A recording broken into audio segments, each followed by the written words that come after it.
السلام علیکم ورحمۃ اللہ وبرکاتہ۔ بچوں کی تربیت کیسے کریں؟ ہم بچوں کی تربیت کے حوالے سے کرتے کیا ہیں؟ مثال کے طور پہ بچوں کی تربیت ہمیں کرنی ہے۔ ہر شخص، ہر ماں باپ چاہتے ہیں کہ اپنے بچوں کی اچھی تربیت کرے، لیکن غلطی کہاں کرتے ہیں؟ بہت ساری جگہ پہ ہم غلطی کر رہے ہوتے ہیں۔ مثال کے طور پہ میں نے خود اپنے کئی لوگوں سے میں نے یہ سنا، اور اپنے رشتے داروں میں، اپنے معاشرے میں، اپنے ماحول میں ہم یہ باتیں دیکھتے ہیں، سنتے ہیں کہ وہ ماں باپ خود بول رہے ہوتے ہیں کہ کوئی بات نہیں، بچہ ابھی چھوٹا ہے، کرنے دو، بڑا ہوگا صحیح ہو جائے گا، سمجھ جائے گا۔ یا وہ کہتے ہیں کہ کوئی بات نہیں، یا باپ خود یہ بات کہتا ہے کہ ہم نے اپنی جوانی میں کیا، کوئی بات نہیں، اولاد کو کرنے دو، بچہ ہے ابھی، جوان ہے، جوان خون ہے، شادی ہوگی سمجھ میں آ جائے گا، بڑا ہوگا سمجھ میں آ جائے گا۔ تو ہم اپنے بچوں کو خود یعنی کہ گناہ کی طرف راغب کر رہے ہیں۔ مثال کے طور پہ یعنی کہ ایک گناہ جو میں نے خود کر لیا، اور میں یہ کہوں کہ اولاد کو کرنے دو، اولاد جو بھی ہے، جیسا کر رہی ہے، وہ بڑا ہوگا، سمجھدار ہوگا، یا شادی کے بعد اس کو سب عقل اور سمجھ آئے گی تو وہ سدھر جائے گا۔ نہیں، وہ سدھرے گا نہیں، وہ اور زیادہ اس گناہ میں جو ہے نا مبتلا ہوگا، اور اس دلدل میں پھنسے گا۔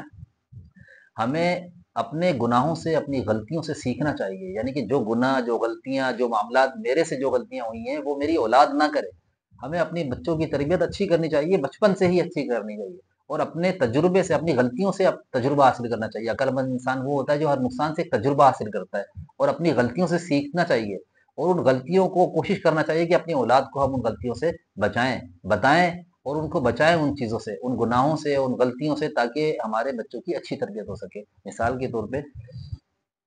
ایک ماں، وہ چاہتی ہے میرے بچوں کی اچھی تربیت ہو، وہ ماں باپ کا ادب کریں، ماں باپ کی خدمت کریں، ماں باپ کی عزت کریں، لیکن وہی ماں اپنی ساس سے اپنے بچوں کے سامنے لڑ رہی ہوتی ہے۔ تو اب ہم کیا کرتے ہیں؟ بچے ہمارے عمل کو زیادہ دیکھتے ہیں، یعنی کہ ہم بچوں کو سکھا رہے ہیں کہ ماں باپ کے ادب کرو، ماں باپ کی عزت کرو، ماں باپ کے ساتھ اچھا سلوک کرو، لیکن وہی ماں جو اپنے اولاد کو یہ سکھا تو رہی ہے، لیکن اپنی ساس سے، اپنی نند سے، یا اپنے سسر سے، یا اپنے بڑوں سے اپنے ہی بچوں کے سامنے لڑتی ہے،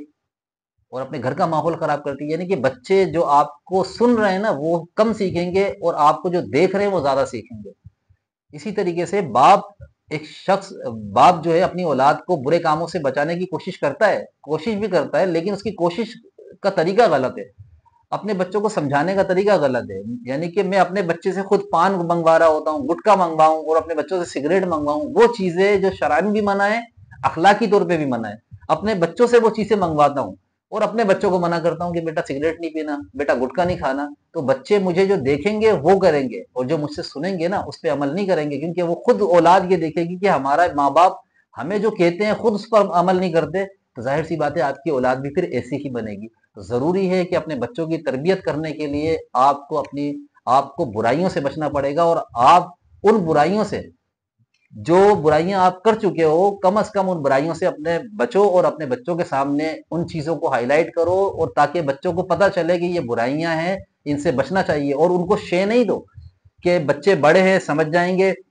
بڑے ہوں گے تو عقل آئے گی اور خود ہی سمجھ جائیں گے اور خود اپنی اصلاح کر لیں گے۔ ایسا نہیں ہوتا، جو بچپن سے تربیت کی جاتی ہے اسی سے بچہ سیکھتا ہے، اور وہی چیزیں بچے کے اندر، بس یہ سمجھ لیں کہ وہ صلاحیت کر جاتی ہے، اور وہ بڑے ہو کے بچے اسی طرح بنتے ہیں جو ہم بچپن میں اس کی تربیت کرتے ہیں۔ تو اللہ تعالیٰ ہمارے بچوں کی اچھی تربیت کرے، ان کو ایمان والا بنائے اور دین پر چلائے، اور اللہ تعالیٰ ہمیں بھی سمجھ عقل عطا فرمائے۔